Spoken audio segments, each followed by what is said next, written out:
Ni mechi ambayo kwa upande wa klabu ya Simba wanasema kwamba wanataka kumaliza vizuri, yani hawataki kumaliza kizembe, licha ya hata wakishinda bado walikuwa wapo chini ya msimamo, lakini wanasema kwamba wanataka kurejesha ile heshima ambayo walikuwa wakipata kwenye misimu kadhaa iliyopita kwenye dimba la Benjamin William Mkapa. Sasa tayari kwa upande wa Simba wanashuka dimbani hii leo moja kwa moja kuvaana na Stade Malien ambao hata kama wakipoteza bado wataendelea kuongoza kwenye kundi hilo.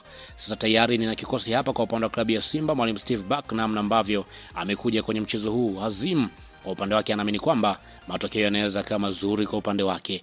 Sasa kabla sijakwenda kukuangazia kikosi, nikukumbushe tu hii hapa ni Swahili Media.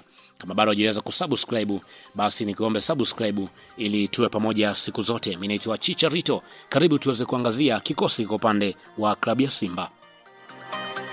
Kwa upande wa goalkeeper yupo Djibril Kasari.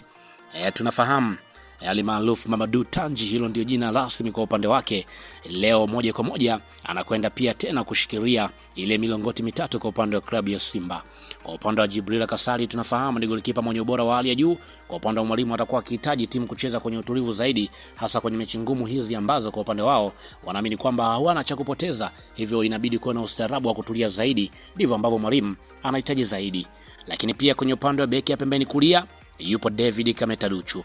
Kwa upande wa David Kameta Duchu tunafahamu ni mmoja mchezaji ambaye amekuwa akipata nafasi, lakini pia mchezo uliopita dhidi ya Petro di Rwanda aliingia kipindi cha kwanza baada ya Shomari Kapombe kupata kadi nyekundu, hivyo moja kwa moja kwenye mchezo huu anapewa nafasi. Kitu pekee ambacho atakuwa anahitaji ni kucheza kwa umakini zaidi, huku mwalimu akiwa anamtizama zaidi ni namna gani David Kameta anaendelea kuingia kwenye upande wa timu.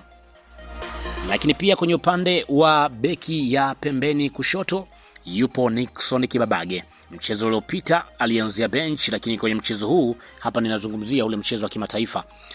Kwenye mchezo huu mwalimu anampa nafasi moja kwa moja kwenye kikosi chake. Kwa upande wa mchezo tunafahamu utakuwa sio mchezo rahisi, lakini kwa upande wa Nixon Kibabage atakuwa akihitajika zaidi kupanda kwa wakati, lakini pia na kurudi kwa wakati, maana kwamba atasimama moja kwa moja kunako kikosi. Lakini pia kwenye upande wa mabeki wale wa katikati, yani wale wawili, yupo moja kwa moja Rashid Dirak. Kwa upande wa Rashid Dirak tunafahamu amekuwa ni kiongozi wa timu, amekuwa ni kiongozi ambaye mara zote amekuwa akicheza kwenye ubora. Mwalimu atakuwa akimtaji Rashid Dirak kutuliza tempa kwenye eneo la ulinzi, lakini pia kwenye eneo hilo hatakuwa peke yake, atasaidiana moja kwa moja na Ismail Toure. Kwa upande wa Ismail Toure tayari mechi 3 mfululizo anaendelea kuaminiwa na mwalimu Steve Barker. Kitu pekee ambacho atakuwa anakihitaji kwa upande wa mwalimu ni kuanzisha mashambulizi kwa kasi zaidi na kuweza kurinda kwa ufasaha zaidi kwenye eneo la ulinzi. Lakini pia nikienda kutizama kwenye upande wa viungo wa juu, moja kwa moja yupo Yusuf Kagoma. Kwa upande wa Yusuf Kagoma, mmoja ya kiungo ambaye kazi yake mara zote imekuwa ni chafu kweli kweli, amekuwa anatuliza zaidi timu kwenye eneo la katikati. Ya maana kwamba atacheza kwenye eneo hilo, lakini pia akisaidiana na Alassane Kante ambaye anaingia pia kwenye timu. Ni mmoja ya mchezaji ambaye amekuwa ni muhimu ndani ya kikosi cha Simba, utulivu wa hali ya juu, ni mchezaji ambaye amekuwa ni muhimu, ya maana kwamba atacheza kwenye eneo hilo. Lakini pia kwenye eneo la kiungo cha juu atacheza moja kwa moja Kratos Chota Chama Mwamba Rusaka. Ni ngumu kuweza kumuona akianzia bench tangu ujio wake. Mwalimu anaamini kabisa kwamba ni mchezaji muhimu, ni mchezaji ambaye anatoa msaada mkubwa kwenye eneo la kiungo, ni mchezaji ambaye amekuwa na utulivu wa hali ya juu, hivyo moja kwa moja atacheza kwenye eneo hilo.